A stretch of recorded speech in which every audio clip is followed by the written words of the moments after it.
अस्सलाम वालेकुम, welcome back to trade with यास। उम्मीद करता हूँ कल का दिन आप लोगों का अच्छा गुजरा होगा और आज का दिन भी अच्छा गुजरेगा। कल कुछ खास मूवमेंट नहीं रही जो एक्सपेक्टेड था। आप लोगों को दो एरियाज बताए थे। H4 के टाइम फ्रेम पे आप लोगों को बताया था कि स्ट्रक्चर जो है H4 के टाइम फ्रेम पे ये स्ट्रक्चर मार्केट ने यहाँ पे ब्रेक ऑफ स्ट्रक्चर दिया है, तो चेंज ऑफ करेक्टर आ चुका है। इसकी वजह से मार्केट को हम बेरिश साइड पे देख रहे हैं और फिर मार्केट ने अपना लो ये वाला ब्रेक किया।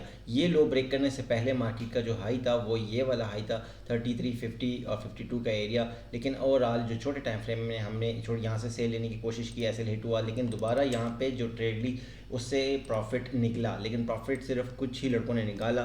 कि यहाँ पे इस एरिया पे जब आया मार्केट, मैंने ये एरिया मेंशन किया था कि यहाँ से सेल निकलने के चांसेस हैं, लेकिन फिर दोबारा मैंने मेंशन किया, फ्री कम्युनिटी में भी मैसेज किया, प्रीमियम में भी मैसेज किया कि यहाँ पे अभी जो एक्टिव की थी सेल वो हमने ब्रेक इवन कर दी और दोबारा से हमने ऊपर जो एरिया था 23, 33, 23, 33, 28, 27 का एरिया मेंशन था कि ये सारे एरियाज़ हैं। 23 से लेके 28 का एरिया, इन एरिया से आप सेल एक्टिव कर सकते हैं। और फिर यहाँ से जो सेल एक्टिव की उसने आराम से क्योंकि यहाँ से जो ट्रेड एक्टिव हुई इस वीक में न्यूज़ के वक्त, तो आराम से उसने 100 पिप्स से ज़्यादा दे दिए। जो एस एल यहाँ पे हिट हुआ उसकी भी वो ट्रेड भी रिकवर हो गई और यहाँ से ट्रेड मिल भी गई। ओवरऑल हमारा जो डायरेक्शन था सेल का था, इसलिए हम ज़्यादा लंबा प्रॉफिट नहीं ले सके मार्केट से। सेल का डायरेक्शन किस वजह से था वो भी मैंने आप लोगों को एक्सप्लेन किया कि H4 में बेरिश चेंज ऑफ करेक्टर होने की वजह से हमारा जो स्ट्रक्चर था वो बेरिश था, उस वजह से हमने लंबी ट्रेड नहीं ले सके। लेकिन ओवरऑल कोशिश की कि यहाँ से लें। H1 के टाइम फ्रेम में हमारे पास ये रेजिस्टेंस था और H4 में हमारे पास ये था। अभी अगर हम H1 को हटा दें और दोबारा से एनालाइज करें मार्केट को कि हो क्या रहा है इस वक्त, अभी करंटली जहाँ पे मार्केट है करीब करीब कोई रेजिस्टेंस हमें अगर नज़र आ रही है तो वो ये रेजिस्टेंस नज़र आ रही है और ये एरिया नज़र आ रहा है। तो हम इस एरिया को कल के टारगेट की टारगेट मेंशन कर लेते हैं कि ये कौन सा एरिया है। 3352 से लेके 3342 का एरिया है।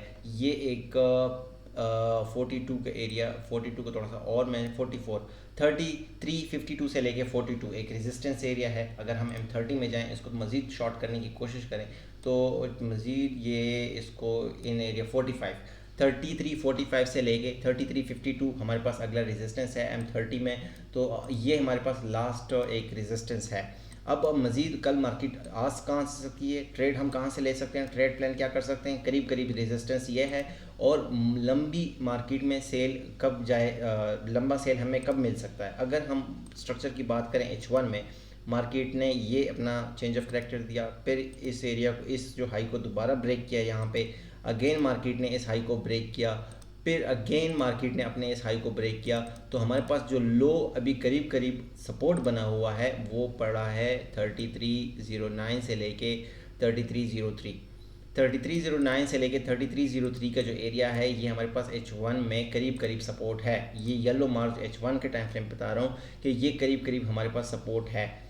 कल हम करने वाले क्या हैं कि यहाँ से लेंगे सेल 52 के ऊपर का एसएल देना पड़ेगा, क्योंकि हमें इस कैंडल को कैलकुलेट कर रहा हूँ। ये जो ग्रीन कैंडल डॉजी कैंडल बनी है इसको कैलकुलेट कर रहा हूँ। अगर इसको कैलकुलेट करें इसके ऊपर का 53 54 का एसएल देना पड़ेगा और इस एरिया से ट्रेड एक्टिव करेंगे और आराम से कोशिश करेंगे कि उससे अच्छे पिप्स निकालें। लेकिन यहाँ से ट्रेड लेंगे सेल की और ये हमारे पास बाइंग एरिया होगा, इसके नीचे का एसएल देके आप बाय करेंगे। लेकिन अगर कोई भी फॉर एग्जांपल मार्केट यहाँ से ऊपर जाती है, हम ट्रेड एक्टिव करते हैं और मार्केट यहाँ से ट्रेड नहीं देती, इसको ब्रेक कर देती है, तो फिर इसके रीटेस्ट पे आपको मज़ीद मार्केट यहाँ तक इस सपोर्ट तक गिरती हुई नज़र आएगी और वो है हमारे पास 3249 3258 का एरिया।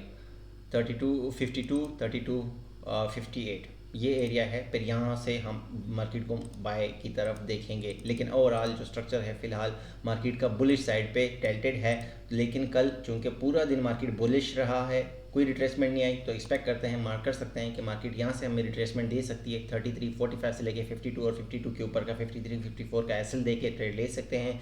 और अब यहाँ से बाय लेंगे, ये हमारा बाइंग एरिया होगा, यहाँ से बाय लेंगे और ये बाइंग एरिया होगा 3309 3304 का बाइंग एरिया होगा हमारा, क्योंकि स्ट्रक्चर सपोर्ट है H1 का। और अगर इन केस यहाँ से बाय निकलती है तो फिर ये वाला रेजिस्टेंस भी ब्रेक कर सकती है, मज़ीद मार्केट ऊपर जाएगी, अपना ये रेजिस्टेंस, फिर मार्केट बुलिश ही है।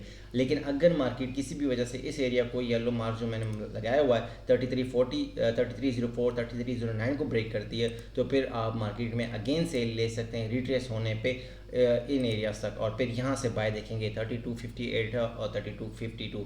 लेकिन ओवरऑल अगर स्ट्रक्चर की बात करें, स्ट्रक्चर H1 में बुलिश है। बुलिश कब तक है? जब तक इसके ऊपर है, ये एरिया के ऊपर है, इस एरिया के ऊपर है, 3258 3252 के ऊपर है, ये आपका बुलिश है गोल्ड। गोल्ड H1 में भी बुलिश है। H4 में मार्केट साइडवेज कह सकता हूँ मार्केट, क्योंकि मार्केट ने ये रेंज ब्रेक किया लेकिन ओवरऑल एक अच्छी मूव नीचे की तरफ नहीं दी, लेकिन ओवरऑल H4 में साइडवेज है। H1 जो है डायरेक्शन क्लियर दे रहा है कि H1 बुलिश है। हमारे पास ये दो बाइंग एरियाज हैं, ये सेलिंग एरिया है। अगर सेलिंग एरिया ब्रेक होता है तो इसकी रिटेस्ट होने पे बाय करेंगे। अगर ये एरिया यहाँ से बाय करेंगे लेकिन ब्रेक हुआ तो इसकी रिटेस्ट करने पे सेल करेंगे, और फिर ये हमारे पास बाइंग एरिया होगा। ओवरऑल ये 3 मेजर एरियाज हैं जो आप अपने पास नोट कर सकते हैं। बाकी व्हाट्सअप नंबर नोट कर लें।